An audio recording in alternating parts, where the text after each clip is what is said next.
12월 9일 화요일 아침 묵상 시편 139편 1절에서 12절 피할 수 없는 사랑의 빛이라는 제목을 가지고 말씀을 살펴보도록 하겠습니다. 하나님이 내 인생의 모든 여정 가운데 함께 하신다는 거예요. 어디로 가든지 무엇을 하든지 함께 하신다는 겁니다. 이것을 우리가 좀 믿으시기를 간절히 소망합니다.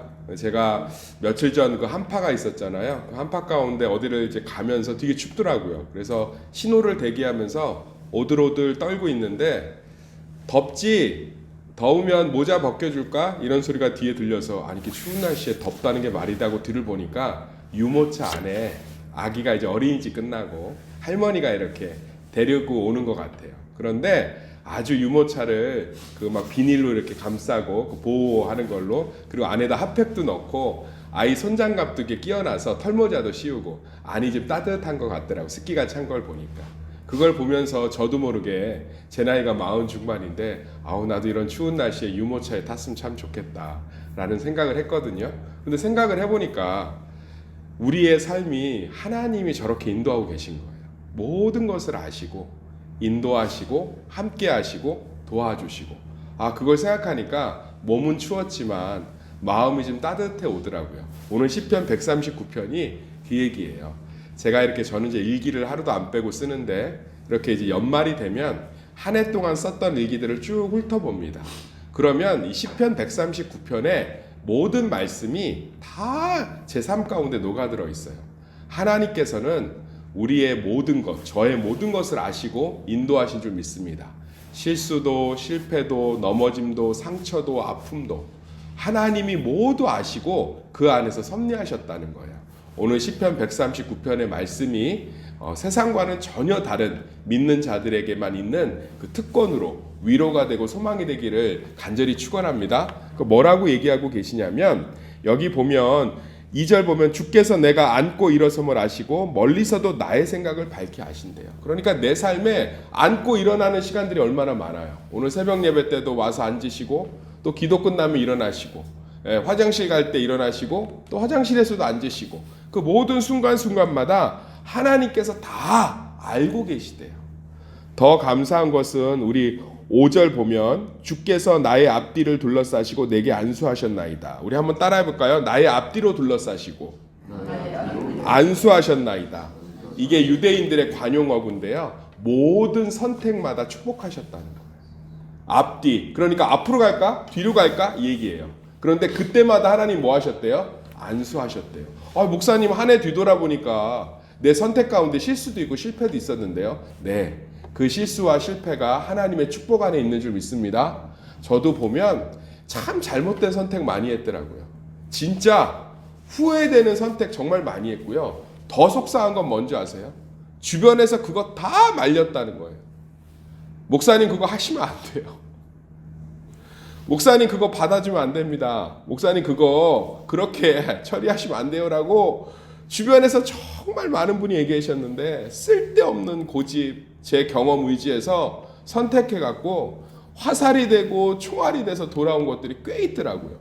그런데 더 한 발자국 나아가 보면 그 화살과 총알이 제 삶을 더 강하게 하고 겸손케 하고 더 깊게 동역하게 만드는 도구가 된 줄 믿습니다. 우리가 앞으로 가고 뒤로 가는 모든 선택도 주님께서 주관하시고 함께 하신 줄 믿습니다. 그러니 얼마나 감사해요. 믿는 자들이 이게 하나님 뜻일까? 아닐까? 제럴드 시처 목사님의 하나님의 뜻을 구별하는 법 책을 읽어보면 정확하게 써 있습니다. 성경이 말하는 기준은 고민할 필요가 없지요. 내가 음란한 짓을 할까 말까? 이건 하나님 뜻을 구별할 필요가 없어요. 하나님의 뜻은 명확하지요. 그런데 그렇지 않은 것들은 우리의 이성과 합리를 가지고 선택하고 판단하시면 됩니다. 하나님께서 정말 아닌 것 같은 것은 막으실 것이고, 하나님께서 경험해야 될 시간들이 허락하실 줄 믿습니다.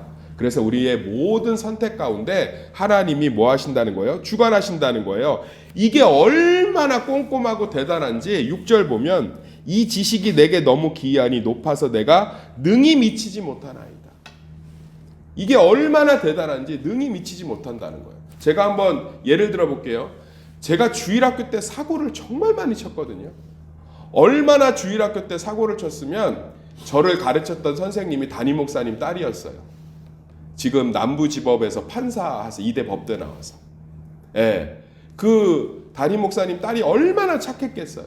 얼마나 아빠 교회에서 주일학교 선생님을 하니까 아이들을 얼마나 사랑했겠어요. 그런데 어느 날은 저를 끌어안고 우셨다니까. 너만 우리 교회에 없으면 될 것 같아. 막 이러면서 내가 너를 사랑하지 못해서 미안해. 그게 기억이 나요. 얼마나 사고를 쳤는지. 공과 공부하면 찢어서 비행기 만들어서 던지고, 공과 공부하고 있으면 남들은 다 선생님 보고 있는데 뒤돌아서 있고, 옛날에 헌금을 이렇게 돌렸다고요. 바구니 아이들. 그러면 그거 엄마가 준 거 500원 넣고 1000원짜리 빼고. 그러니까 선생님이 너무너무 저 때문에 속상했던 거예요. 지금 왜 그렇게 속을 새겼는지 모르고 제가 그 목사 되어 있는 거 듣고선 얼마나 좋아하시고 놀라셨는지 몰라요. 그런데 그렇게 주일학교 때 속을 새기고 했던 것들이 아이들을 사랑하고 이해하는 그릇이 돼 있더라고요. 나는 더 했는데. 교인들이 조금 속상하게 해도 아유, 나는 선생님 눈에서 눈물 나게 했는데. 참 기이하죠. 참 기이해요. 어떻게 제가 6살 때 7살 때 장난치고 사고치고 선생님 눈에서 눈물 나게 한 걸로 목회의 그릇을 만드셨을까요? 참 기이하죠. 제가 그때 생각만 하면 정죄를 못 하겠어요. 그때 생각만 하면 우리 아이가 문제가 있어서 그러면 고개 숙이고 기도하게 됩니다. 하나님, 저는 더 했는데 부끄럽게 종이 되어 있습니다. 하나님, 저 가정의 아이를 축복해 주세요. 참 기이하죠. 너무너무 기이해요. 사랑하는 성도님들, 여호와께서 모든 것을 알고 계신 줄 믿습니다. 내 모든 걸음걸음을 인도하고 계신 줄 믿습니다. 이것을 믿으시기를 소망합니다. 그러면서 뭐라고요? 9절에 보면 내가 새벽 날개를 치며 바다 끝에 가서 거주할지라도, 이게 인생의 모든 순간순간 죽음의 끝자락까지도 하나님께서 인도하신다는 거예요. 죽음의 끝자락까지도. 제가 장례 예배를 배울 때 그 목사님의 설교를 듣고 은혜를 받았어요. 여호와께서 목자 되어주시는데 언제까지 목자 되어주시냐? 우리가 죽는 순간 믿는 자들은 두려워할 필요가 없대요. 그때도 찾아오셔서 죽음 직전에 목자가 되어주셔서 천국까지 인도해 주신대요. 할렐루야. 얼마나 감사합니까? 나 죽음 뒤에 저승사자가 오고 죽음 뒤에. 아니요. 죽음 순간에도 이 땅에서 인도하신 하나님께서 죽는 순간에는 안 계시겠습니까? 지금은 육체를 입고 있고 시간을 입고 있고 내 문제에 빠져서 주님이 안 보일 뿐이지, 육체를 벗어나는 순간 머리카락 하나까지도 주관하신 하나님, 항상 성령으로 함께 하셨던 하나님 옆에 계신 줄 믿습니다. 얼마나 위로가 되고 감사가 되는지 몰라요. 그 얘기예요. 새벽 날개 치며 바다 끝에 가서, 유대인들은 바다 끝이 세상의 끝이라고 생각했고 시간의 끝이라고 생각했거든. 거기에도 계시다는 거예요. 그리고 11절 12절 너무 아름답잖아요. 우리 눈에는 흑암이고 절망이고 실패고 실수고 낙심이고 패배인 것 같아도 하나님에게는 밤이건 낮이건 다 낮이라는 거예요. 할렐루야. 이 얼마나 감사한 일입니까? 오늘 시편 139편이 연말에 우리 삶에 진짜 위로가 되기를 소망합니다. 하나님이 모든 걸음마다 모든 순간마다, 아니 우리 눈에야 흑암이지, 어린아이가 장난감을 잃어버리면 걔한테야 흑암이지, 나야 성탄절날 가서 백화점 가서 사주면 되지. 얼마 하지도 않는 거. 나한테는 흑암이 아닌 거예요.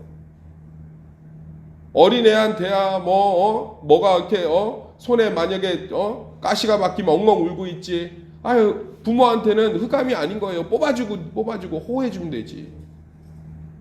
사랑하는 성도님들, 오늘 시편 139편이 인생의 모든 순간순간마다 위로가 되고 힘이 되시기를 예수의 이름으로 축원합니다.